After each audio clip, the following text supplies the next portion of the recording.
Recently, I've been getting these feelings like someone kind of feels like they're under pressure and they feel very anxious, right?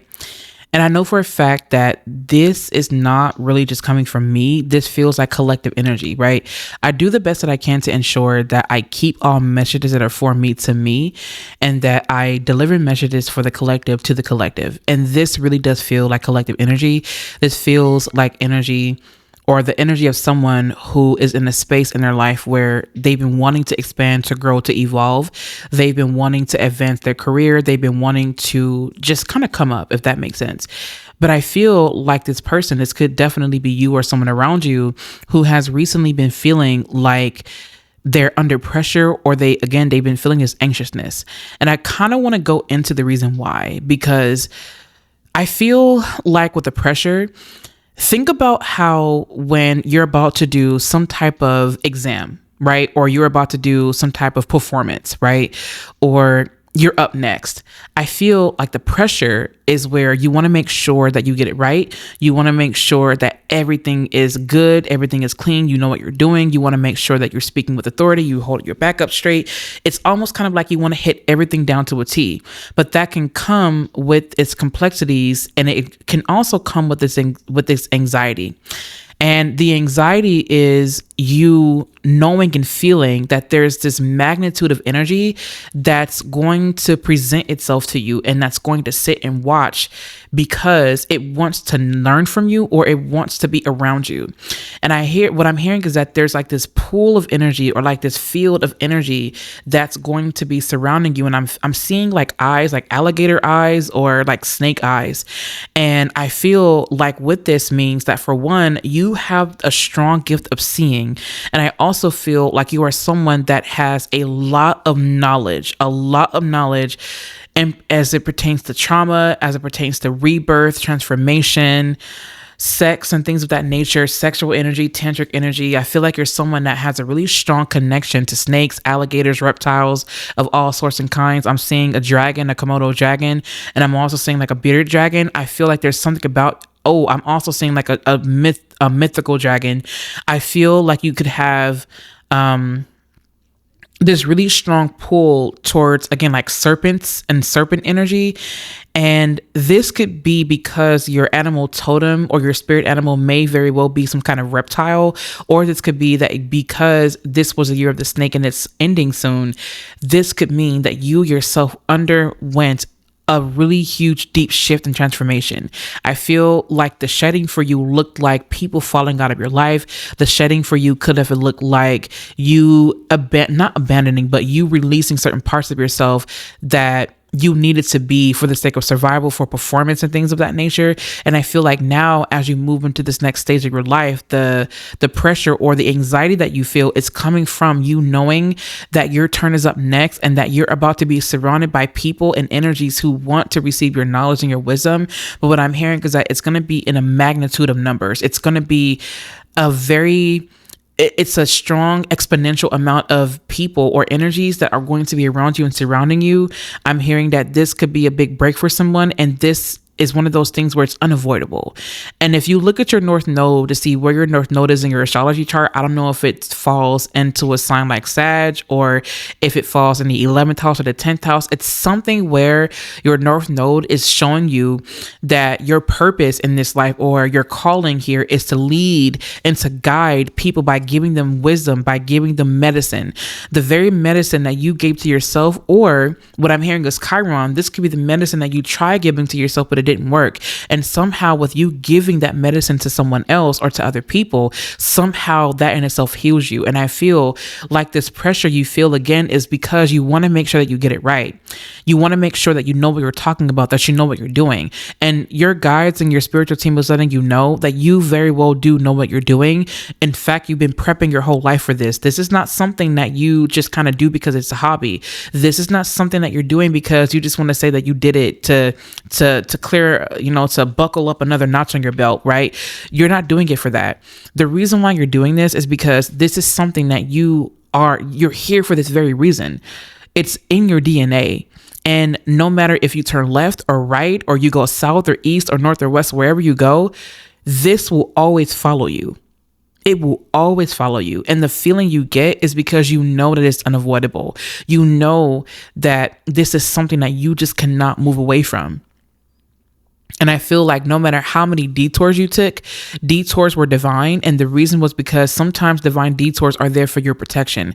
I feel like your guides are letting you know now that you have a clear signal to go in this very specific direction.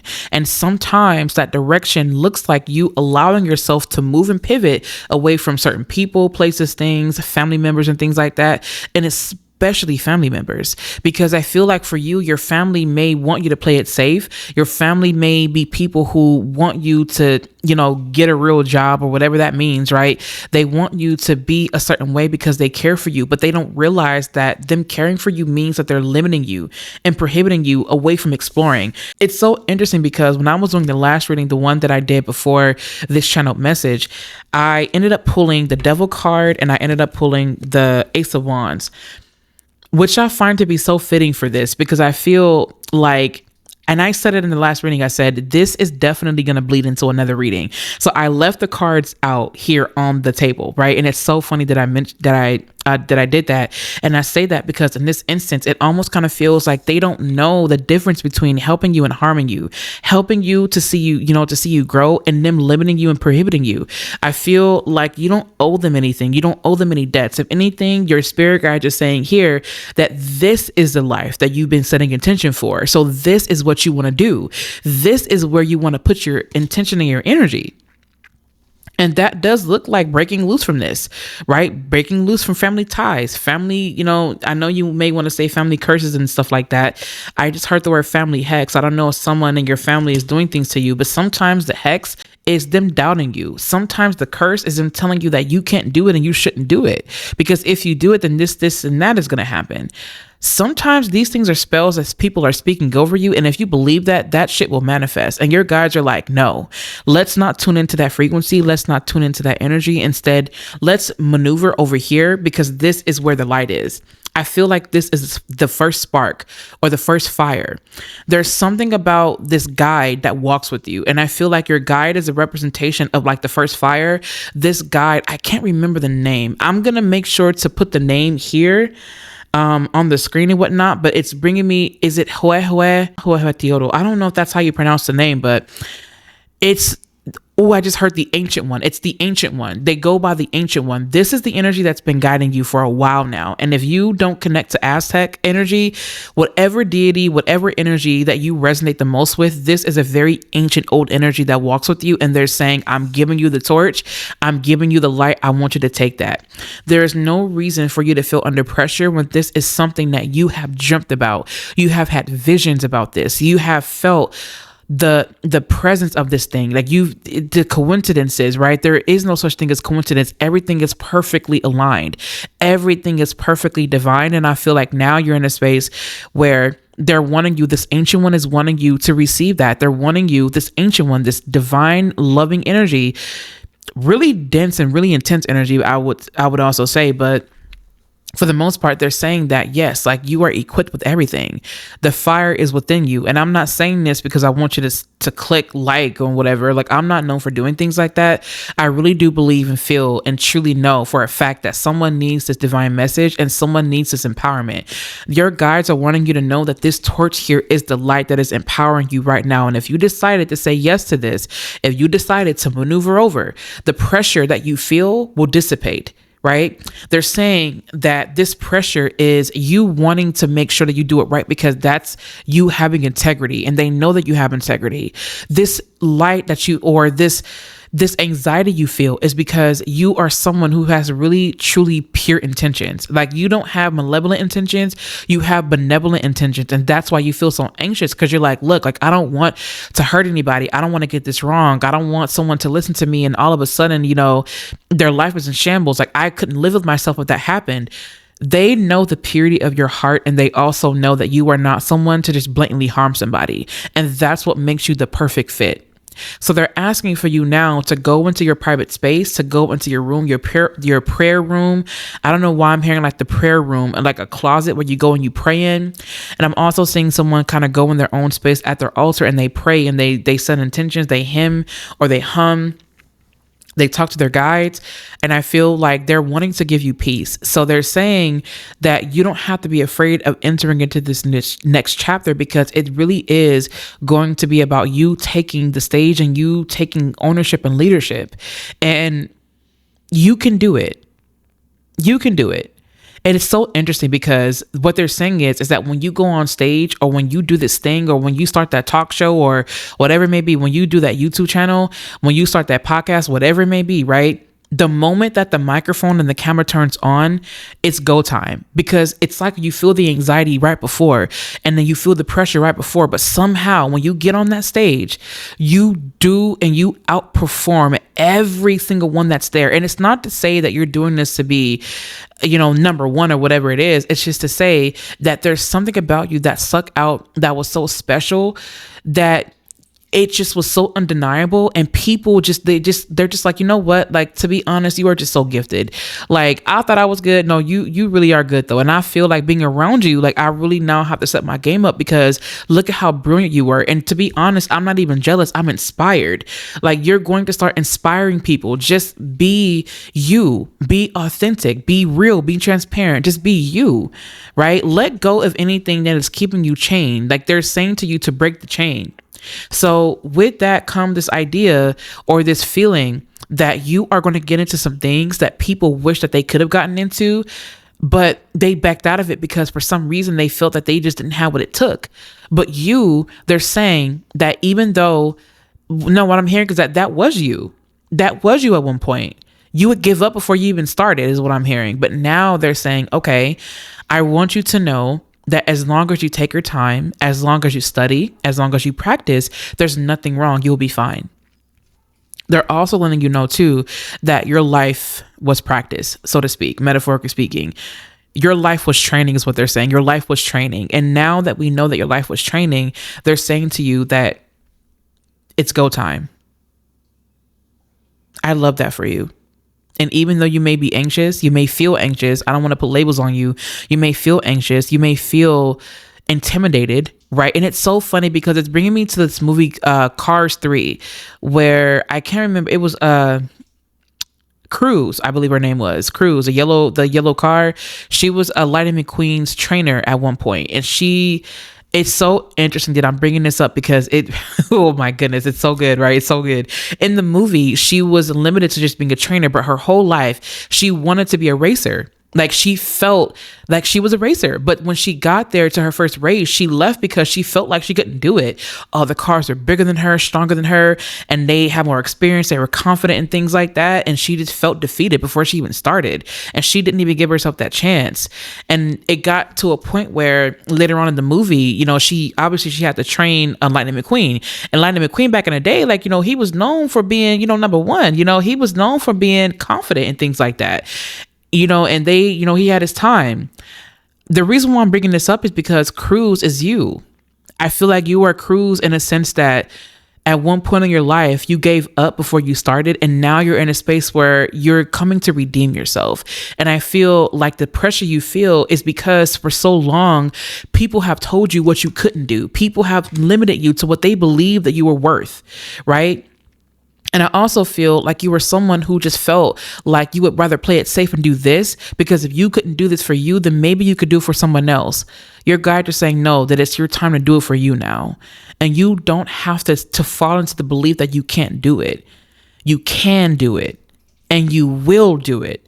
Because this time around, you're not saying no.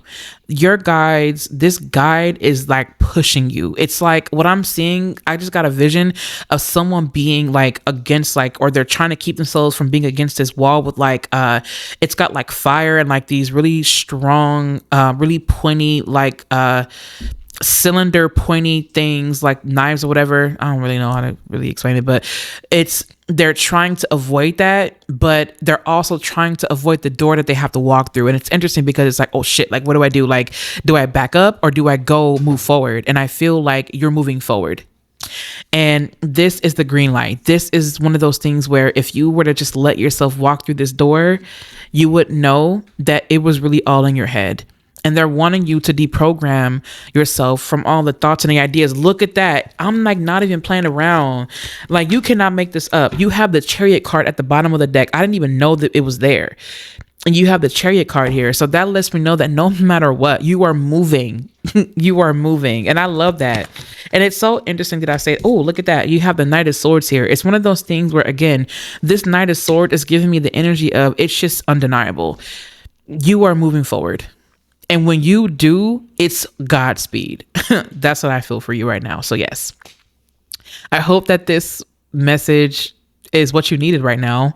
I know that we really didn't get too deeply into the tarot cards because, of course, I wanted to receive the downloads and whatnot, which in fact, now that I think about it, this is something that has been coming through a lot recently. And I've been sitting with it and I'm so glad that I finally got it out. But anyway, yes, I hope that you got what you needed. I hope that you received all the messages that you needed today. Thank you so much for trusting me to be here with you. And I really want you to know that you can do this, okay? You are strong enough. You are beautiful enough. You are amazing enough. You are just it, and you can do this, okay? Always believe in yourself and always know that you are held, you are carried, and you are also not expected to, but you are also being watched and you are also being guided by divine hands. You are being guided and held by divine hands, but truly you're being guided and loved and supported by whatever energy that you feel you need to be supported by. And that's what you are being called to remember, okay? Yes. So anyway, thank you for listening. Thank you for tuning in. I'm going to go ahead and get some things done. I got to take this makeup off. I got to make sure that I get cleaned up because it's getting late and I want my kids to open up one of their things or whatnot. And I want to spend some time with my family. If you need anything from me, please feel free to visit me online over at thesayonanpath.org. You can also follow along with me over on Instagram at Nuna Sees. I'll make sure to have everything linked down in the description box and or in the comment section. I will also love for you to join our family by clicking the subscribe button because we do want to grow and expand our Saiyonan collective. I will also love for you to become a private member. Make sure that you click the link down in the description box or in the comment section because that is where you can become a private member. If you wish to support the Etherium or my private ministry, of course, I will love you to click any link down below that will take you there. Again, I would love for you to become a part of our Saiyonan circle where we are private and we do things our own way without any approval from any government, institution, and things of that nature. Thank you for joining. Thank you for listening. Take care, and I will catch you in my next video.